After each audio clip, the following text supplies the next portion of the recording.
Final po natin yung personal letter mismo ni Pastor Apollo Kibuloy kay Chairman Garcia. Ni-revoke ni Pastor yung acceptance niya ng Certificate of Nomination ng WPP. Ang nag-issue ng Certificate of Nomination, tayo po bilang presidente ng Workers and Peasants Party, in-offer po natin ni Pastor yan because kasi nung October 7, doon pala siya nag-decide nung gabi. So, sabi ko, Pastor, may party, if you want to have a party. So, binasa niya yung mga platform ng party. So, tumpak naman sa advocacy ni Pastor. So, tinanggap po niya in good faith yung Certificate of Nomination na tayo ang nag-issue na we are also authorized na sinabit natin yung authorized signatory ng CONA dito po sa COMELEC. So, kasi may nanggulo, may nagpakilala na sila daw ang WPP, which iba naman palang partido, Workers Party Philippines. Tayo, Workers and Peasants Party.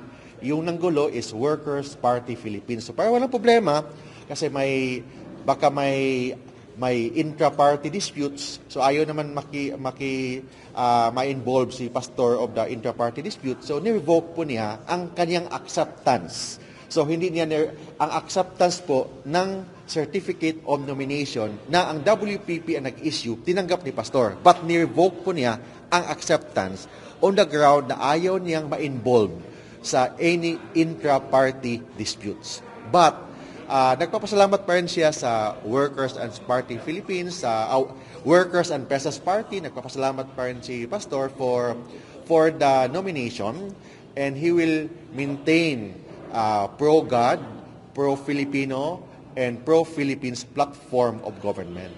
Yun yan.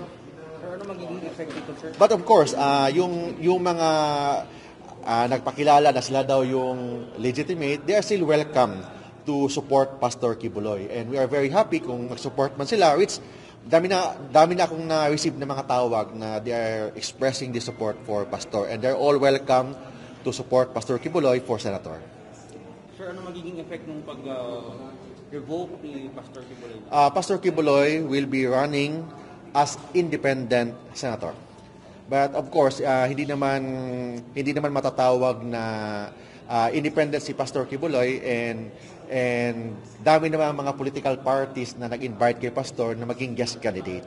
So, with or without a party, Pastor Kibuloy can run the campaign. And we are very happy na nakasama po si Pastor Kibuloy sa 66 candidates na officially na partial list of senators. Sir, may nabanggit kayo ng mga may nag-invite na guest candidate. Anong mga party yan, sir? We're still on process. Hindi pa natin masabi kasi still on process. Pero Mayroon na, madami, but still on process. Okay, thank you. Anong party, sir? Anong action ng party with the revocation of? Our party will still support Pastor Apollo Kibuloy. We will still support yung kanyang advocacy, and we are part of the team of Pastor Kibuloy. But of course, he will run as an independent candidate for senator.